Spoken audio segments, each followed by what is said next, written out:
everybody. How you all doing, man? Wasn't that a great day so far with all the interviews we got going on? We got so much more lined up from all over the country. And right now, since hockey's been kicking off and a lot of good action's going on, and also there's some disgruntled information going out there. I think some of the people are kind of dogging our hockey team here in Detroit, the Red Wings. And we got the man in charge, Bill Houlihan, from Able to Iserman. How you doing, sir? Good, brother. What's happening, brother? Hey, man, tell us a little bit about your blog. Let's get right into the meat of the matter and get the gloves on and start pounding away. Well, it's getting, the blogs always pick up this time of year. Everybody's getting excited about hockey season, and the training camp are underway, preseasons.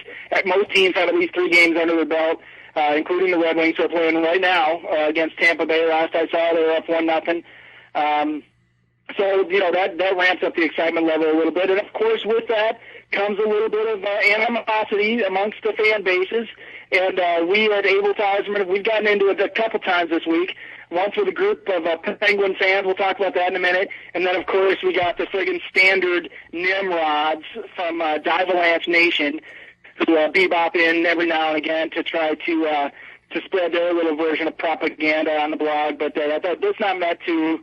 It's not met graciously by the fans of A2I and the readers of A2I, which is fine with me. We like to see a little friction on there from time to time, and it makes things interesting. Oh, you got to love it, man. It's hockey, so you got to get the gloves up, you got to get ready to duke it out, and you got to get the high sticking going on there. And they're sort of dogging us on paper. I agree with Hasek. We look about the same on paper. I don't know what the Avalanche are talking about. No, I honestly, I haven't. I don't know. Hasek actually, that's a good quote that you bring up. Hasek said that he doesn't think that we improved, but he doesn't think that we degraded in the offseason. And that's an interesting quote from a player. It's kind of blunt and honest. Typically you would see a player, especially a Red Wing, who are very in tune with what they say to the media.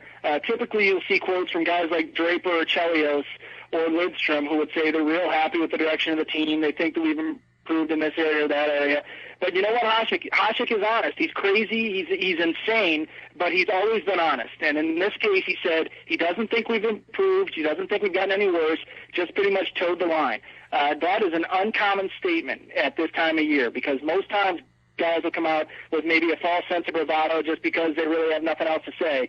But Hasek usually says what's on his mind, as friggin' muddied and insane as it is up there. Whatever he's got going through his head, at least he'll say it.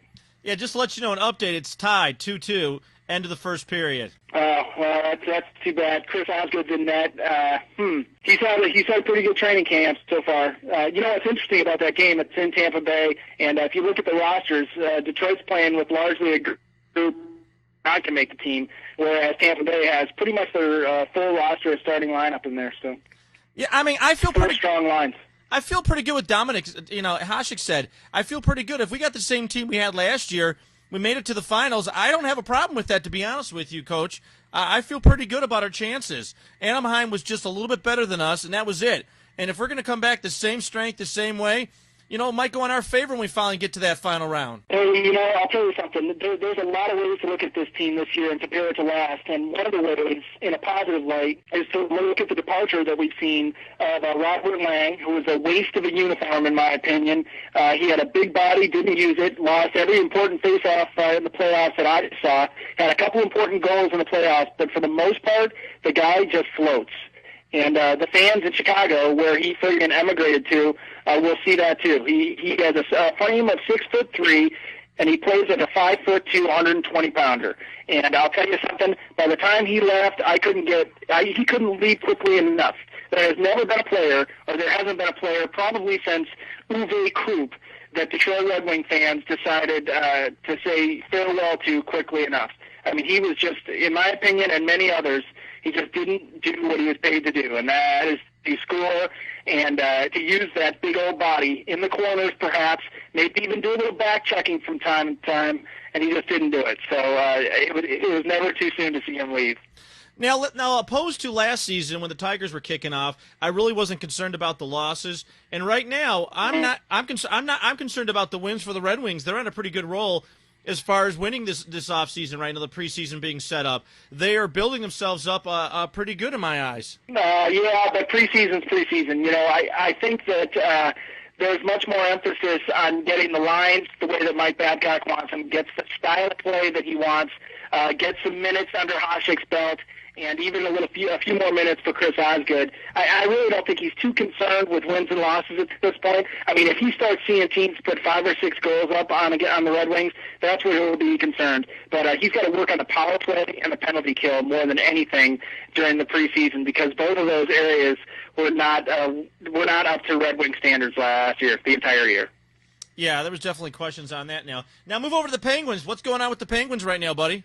The Penguins, it's interesting you should bring that up. We played the Penguins last week twice, and it was, I'm sorry, my wife is distracting me. That's what happens, man. I'm a hockey fan. I'm a sailor, too, so my wife's doing her best to distract me. I'm sorry, Bo. She apologizes as well. Oh, no, it's okay, man. Never mind. No, it's all right. And what was I talking about? The Penguins? Yes. That's nice. Talking about the Penguins and the fact that their bloggers got into it with us last week. And I'll tell you something. My first reaction was I saw a Detroit Red Wing preview on their site written by a great wing blogger by the name of Steve Hammond. And then after that, in the same post, these Pens bloggers pointed out the fact that the Red Wings were the Yankees of hockey. It's a phrase that I've always disliked because it just shows pure ignorance. So, we gave it back and forth with those guys a little bit, and it turned into a little bit of a war that only internet geeks like us can actually wage. And then those guys actually have a pretty funny blog, and I'll even give you the address. It's pensblog.blogspot.com.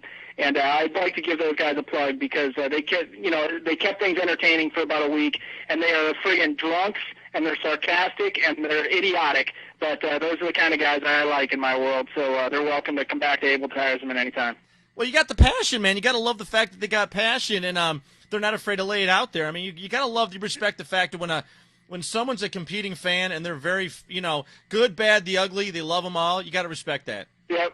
Exactly, I agree. And, here's something else about the Pens bloggers or Pens fans. You got to respect that because they have been through a lot of trouble with that team the last 4 or 5 years, to the point where they came real close to losing that team in Pittsburgh. Yep. And yet the fans stayed with them, and the bloggers stayed with them, even the media stayed with them. Whereas you look at a team like Colorado, that team missed the playoffs last year, and I tell you something, I wouldn't be surprised at all if they started out poorly this year, if you just see those fans stay away in droves, because that is the kind of fan that team has. They're bandwagoners, they are ignorant for hockey for the most part, and they really, you can't even compare those two fan bases, but it is a good comparison. You look at the fans of the Pittsburgh Penguins, you look at how they have stuck by that team, and then you look at the fans of the Colorado Avalanche who couldn't care less whether they lost that team. Good choice of words, Bill. The greater Colorado area. Good choice of words, Bill. Yeah, thanks. I'm not sure what your censorship rules are yet, Bo, so I'm still feeling you out on that one. Yeah. Well, we got to keep it, above. We can trash talk as long as we keep it clean, because I do try to attract, college coaches and some stars. Yeah. So I held back at the last minute. Yeah, I know you caught that. It was like that. There wasn't a balking rule in place, so we're set. Yeah. Hey, let me go back to the Avalanche fans for a second. Look, every team has a core group of fans. Every team has a group of fans that deserve to be recognized for their loyalty to that team. And I believe that there are Colorado fans out there who do show that loyalty, who do follow their team. For the most part, I believe that the people in Denver couldn't give a rat's ass about that team, okay? And then you look at a team like Pittsburgh, like I said, where you have a huge amount of fans who have followed that team for a long time. They deserve to have that team in Pittsburgh. Do the Colorado fans deserve to have the Avalanche in their town? We're going to see. We're going to see, as just like we see in Detroit. Are the fans going to after a non-playoff year like they had in Denver, or are they going to go away? It would be interesting to see what would happen in Detroit. You would argue